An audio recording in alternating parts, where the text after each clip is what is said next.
Beside me here is my 1993 F-150 that I've slightly modified a little bit, as you can see. And she's kind of hurt. Let me show you what's going on with it.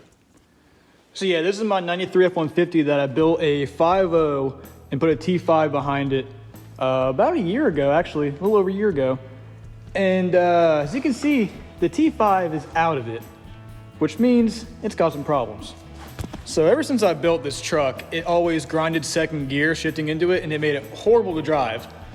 And I decided to take it all apart and buy a parts one off Marketplace for 200 bucks and kind of mix and match a little bit. And got mostly all the ones out of the green truck. It's painted black. And then parts of it are from the spare one that I bought. So the synchros were bad in that transmission. Where is it? I've got a main shaft, so I took it all apart. But the synchros are supposed to have like a little gap in them, and the one that came out of it had zero gap at all between the gears and the synchros, so it was wasted. And this parts one had just been rebuilt, and whoever rebuilt it put it in a car and shredded third gear in it. So this was toast, but third gear in this was still good. So I kind of made 1 out of 2. So hopefully I can get that thing all assembled today and fix the rear main seal leak on this thing, and this should be a ripper again. So I got this thing mostly completely assembled. There's a couple little things I gotta do still. I did some upgrades to this thing that you can't see. There's a billet countershaft bearing support in there because the original one is stamped steel. I got one over here I can show you. The original one is stamped steel, and they're known to deflect under high power and cause a bunch of stuff to happen, which I think might have happened to that one. So I got a billet one in there that's gonna be tougher, and this front support is aluminum. It's where the front bearing is supported by. And I got a steel one in there that I got to assemble, put a seal in, as well as shim it up and get the backlash correct, because right now there's too much play in the input shaft. That's not good. Besides that though, it works great, shifts through all the gears, all works good.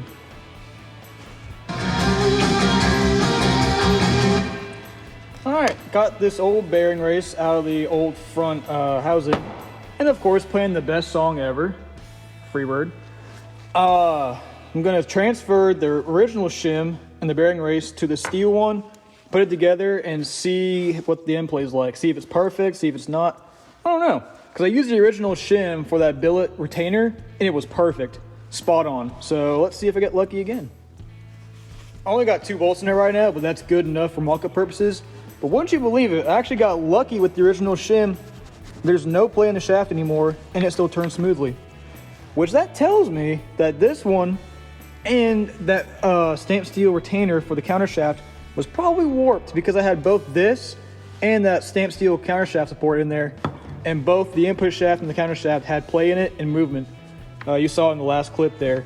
So now that there's actually good parts, there's no movement in it. So these might have actually been failing. Glad I did that now. So got to pop these bolts back out, put some RTV on there, clean up the transmission housing on it so it has a good seal. Put it together, tighten the rest of the bolts up, and this will be good to go.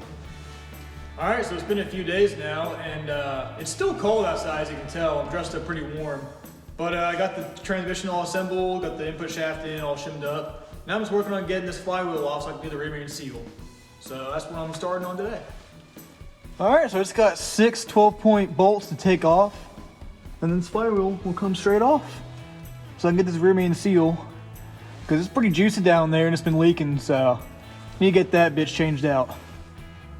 Well, I already sprayed it all off, but when I pulled the flywheel off, the rear main seal was dry. Come on, focus. All the areas around it were wet though, like around here was wet, up there and up there was wet. So what I'm gonna do is I'm gonna massage the oil pan a little bit down here, because it's aftermarket oil pan. It might not have the right tolerances the soft one does. I'm gonna massage it and try and compress that gasket, and then rub some RTV all around that to try and seal it up. So hopefully it doesn't leak so much. There's also leaks coming from that valve cover gasket, that one as well, so it needs a whole lot more than just this, but hopefully this mitigates some of the oil leaks.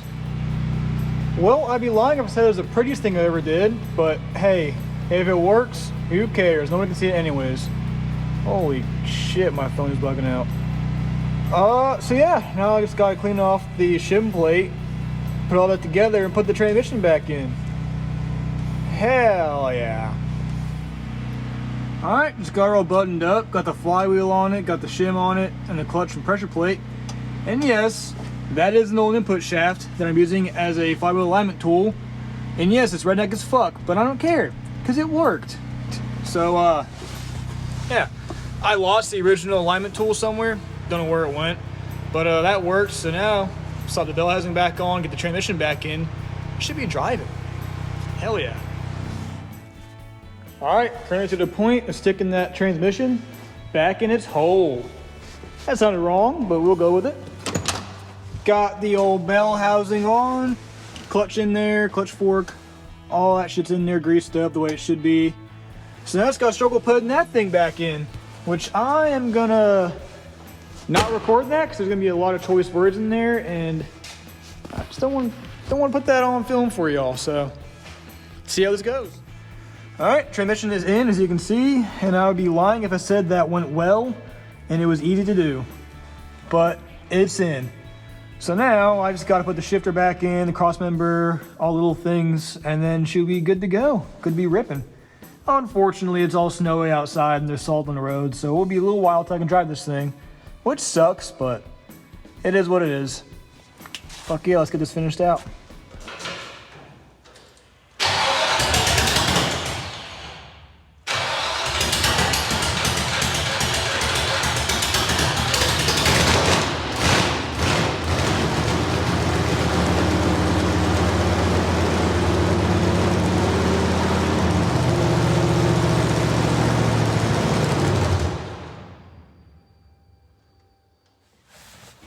Alright, so it's been a little bit of time, and got the transmission in, got the exhaust in, and it's all running and should be working just fine.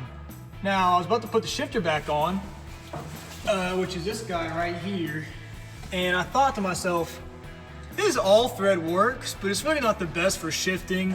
The threads grab into my fingers, cuts them up and whatnot. It's just not fun. So what I decided to do is grab myself a nice little Hurst shifter, like the exact same shape as what that all thread was, and let's see if this fits on there and works good.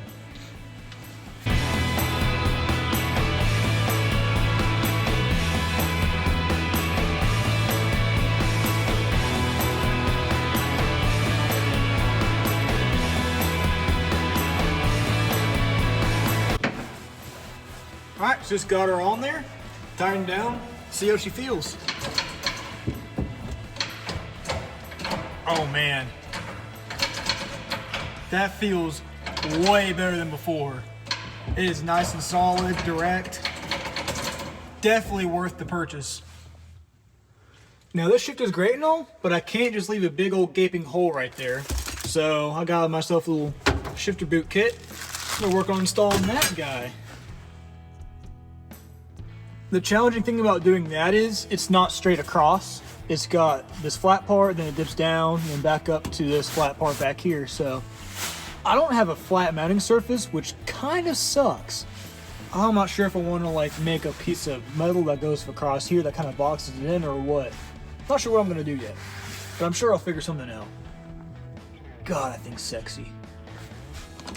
Love it. Well, I got the boot kind of on there. Got 3 of the 4 screws holding it in. That one, the metal underneath it's cut too much and I can't thread into it. So that kind of sucks, but this is a cheap ship boot anyways. I'm probably going to upgrade to a different one at some point. But as you can see, there is a gap right there, which is kind of annoying. But I do have a little flat edge now that I can build something off of at a later point.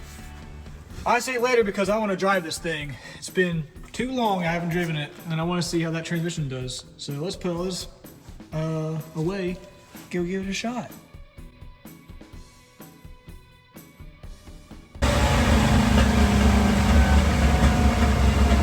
Can you hear that? That is second gear winding. Fuck yeah.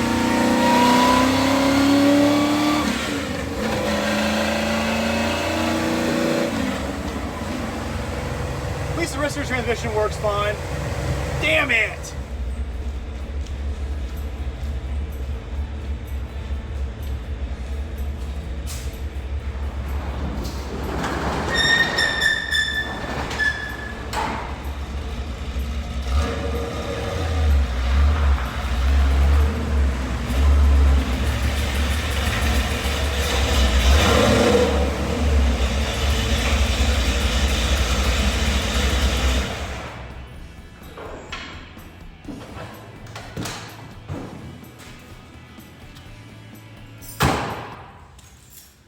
you heard that too. Second gear whines pretty badly.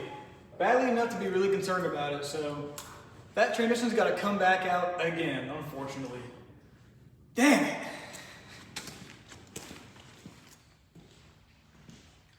So that'll be it for this one.